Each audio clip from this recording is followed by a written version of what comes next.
नमस्कार। आइए आज इतिहास के एक ऐसे पन्ने को पलटते हैं जो हमारे रोजमर्रा के जीवन से गहराई से जुड़ा है, लेकिन इसके पीछे की कहानी बेहद नाटकीय और हैरान करने वाली है। आज हम उस राष्ट्रीय प्रतीक के पीछे का असली इतिहास खंगालेंगे जिसे हम हर दिन देखते हैं। शुरुआत करते हैं इन प्राचीन पत्थर के शेरों से। ये शेर हमारे नोटों और सिक्कों पर हर दिन दिख जाते हैं, लेकिन असल में इन्हें सम्राट अशोक के आदेश पर सारनाथ में एक बहुत बड़े स्तंभ के ऊपर स्थापित किया गया था। अब यहाँ एक बड़ा दिलचस्प सवाल खड़ा होता है, आखिर इन प्राचीन शेरों को हमारे आज के पैसों पर इतनी अहम जगह क्यों मिली? एक प्राचीन राजा की विरासत हजारों सालों का सफर तय करके आज भी हमारे बीच कैसे जिंदा है? इस रहस्य की जड़ें आज से लगभग 2300 साल पीछे जाती है। कहानी शुरू होती है अशोक के दादा चंद्रगुप्त मौर्य से, जिन्होंने अपने बेहद चतुर और बुद्धिमान सलाहकार चाणक्य की मदद से इस महान राजवंश की नींव रखी थी।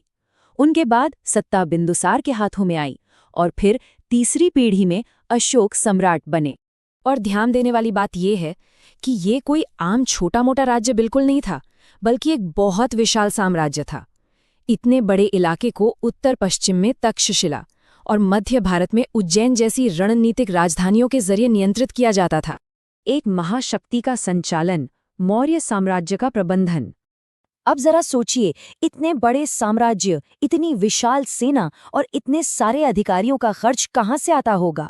इसके लिए भारी संसाधनों की जरूरत थी। इसके दो मुख्य तरीके थे। पहला, नियमित रूप से वसूला जाने वाला कर यानी टैक्स, और दूसरा अनियमित रूप से मिलने वाला नजराना या भेंट, जिसमें लोग अक्सर अपनी मर्जी से कंबल, सोना या कीमती पत्थर जैसी चीजें राजा को दिया करते थे।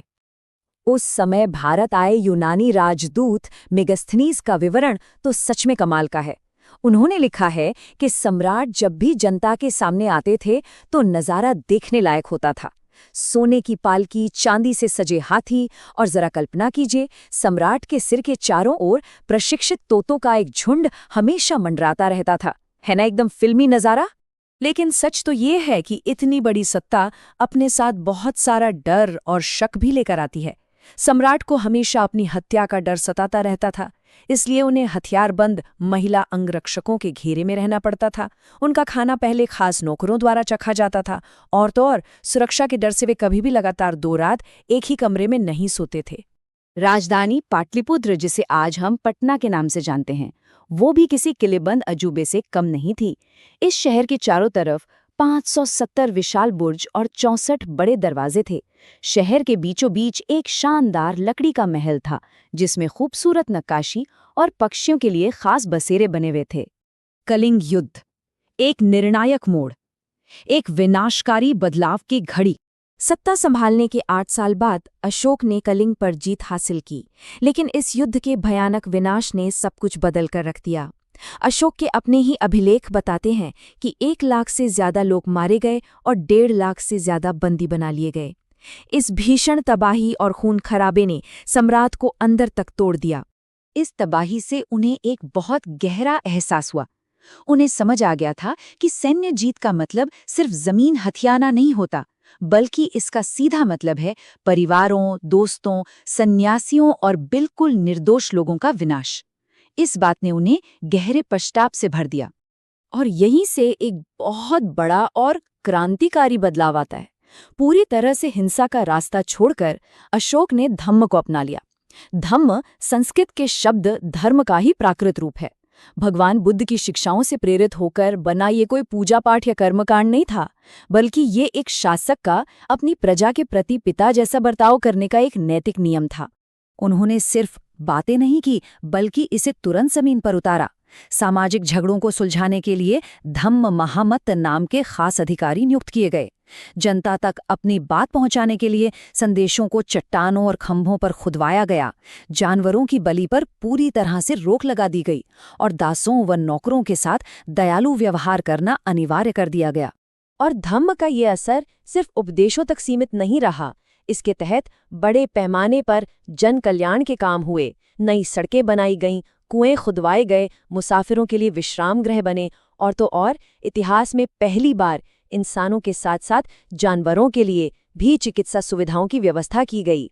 कमाल की बात यह है कि ये विचार सिर्फ भारत के भीतर ही सिमट कर नहीं रहे।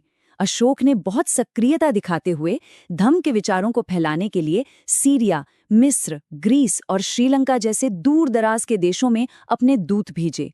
ये उस दौर का एक बहुत बड़ा वैश्विक संपर्क अभियान था। साम्राज्य के बाद का समय, पतन और नए राज्यों का उदय।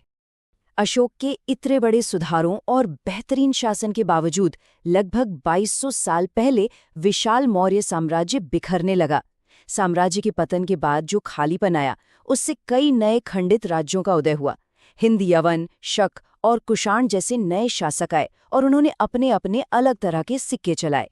सब कुछ समेटते हुए अगर देखें तो एक बेहद क्रूर, हमेशा डरे रहने वाले और हथियारों से घिरे राजा से एक दयालु और जन कल्याणकारी शासक बनने तक का अशोक का ये सफर इतिहास के सबसे हैरान करने वाले और प्रभावशाली बदलावों में से एक है।